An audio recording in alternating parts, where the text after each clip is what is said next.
તો સાબરકાંઠામાં પણ તાપમાનનો પારો 43 ડિગ્રીને પાર કરી ગયો છે અને તેમાં પણ ઈડર શહેર સૌથી હોટસ્પોટ બની ગયું છે। વધતી ગરમી વચ્ચે તંત્ર યલો એલર્ટ આપી લોકોને ગરમીથી બચવાના સૂચનો પણ આપ્યા છે। અન્ય શહેરોની સરખામણીએ ઈડરમાં હીટ સ્ટ્રોક, ઝાડા ઉલટી તથા તાવના કેસમાં પણ સતત વધારો થઈ રહ્યો છે। ત્યારે સ્થાનિક આરોગ્ય વિભાગ પણ સતર્ક બન્યું છે। અસહ્ય ગરમીને કારણે લોકો ઘરની બહાર નીકળવાનું ટાળી રહ્યા છે।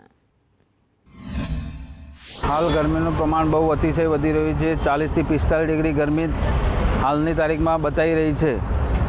गाड़ीओना एसी बेसी कोई काम करी रहा नहीं, गाड़ी में बेसी शकाय एम नहीं।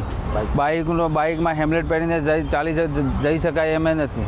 शाकभाजीना धंधा कोई भी धंधा में रोजगार में बधो बेदरकारी जेवुं थई गयुं छे। ऑलरेडी गवर्नमेंटे ऑरेंज और रेड एलर्ट जाहिर करेल है। तो गर्मी थी बचवा माटे सामान्य नागरिके शुं करवुं? सौ प्रथम बिनजरूरी गर्मी में बहार जवानुं टाळो। बहार जवानुं थाय तो लाइट कपड़ा, लूज कपड़ा पहरो, टाइट कपड़ा नहीं पहरो। बने त्यां सुधी सनग्लास, अम्ब्रेलानो उपयोग करो। ऊभा रहेवानुं थाय तो शेडनी अंदर ऊभा रहो। तरस लागे त्यां सुधी पाणी पीवानी राह ना जुओ। पाणीनो उपयोग खूब करो। प्रवाहीवाळा फ्रूट्सनो उपयोग वधारे करो। खास डायबिटीज, बीपीना दर्दीओ, हृदयना दर्दीओए शक्य त्यां होय त्यां सुधी बहार जवानुं टाळवुं ज आनी अंदर। आना पछी बी तमारे एक खास नियम याद राखवानो छे कि ज्यारे बी तमने परसेવો थवानुं बंध थाय तो समजी लेवानुं कि लूकनी शरूआत थई गई छे। हिम्मतनगर जीमर्स मेडिकल कॉलेज संलग्न हॉस्पिटल में આપણે ગરમીથી બચવા માટે કોઈ પેશન્ટને તકલીફ પડે ને એવું થાય તેના માટે એક અલગ વોર્ડની વ્યવસ્થા ઊભી કરી છે, જે ટ્રોમા સેન્ટરની બાજુમાં રાખેલો છે। અત્યારે ગરમીનું પ્રમાણ વધી રહ્યું છે, દિવસે બહુ ગરમી હોય છે, એટલા માટે એના બચવા માટે તમારે બને એટલું પાણી પીવું જોઈએ। તમને તરસ ન લાગી હોય તો પણ થોડી થોડી વારે પાણી પીતા રહેવું જોઈએ। શરીરમાંથી ડિહાઇડ્રેશન ન થાય એના માટે તમારે લીંબુ પાણી છે, ORS છે, છાશ છે એ પીતા રહેવું જોઈએ।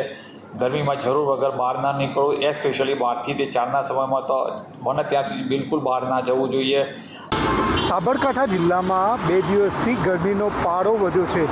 વાત સૌથી મહત્ત્વની જે 43 ડિગ્રી કરતાં પારો ઉચક્યો છે અને સાબરકાંઠા જિલ્લામાં સૌથી વધુ પ્રમાણમાં જો ગરમીનો પારો ઉચક્યો હોય છે તે છે સાબરકાંઠાનો ઈડર તાલુકો। જે ઈડરના શહેરની વાત કરીએ તો ઈડરના આજુબાજુ પહાડોના કારણે પવન ગરમ પવન અથડાઈને પાછા પવન આવતા હોય છે। ઈડરવાસીઓ શેકાઈ રહ્યા છે અને ઈડરમાં 43 કરતાં ડિગ્રીનું પ્રમાણ વધી રહ્યું છે।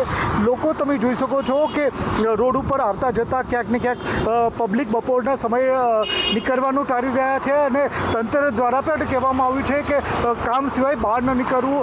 અને સાબરકાંઠાના જિલ્લામાં પ્રાઇવેટ હોય કે સરકારી હોસ્પિટલમાં ઝાડા ઉલટીના કેસ પણ નોંધપાત્ર વધારો થયો છે। હિતેશ રાવલ, સંદેશ ન્યૂઝ।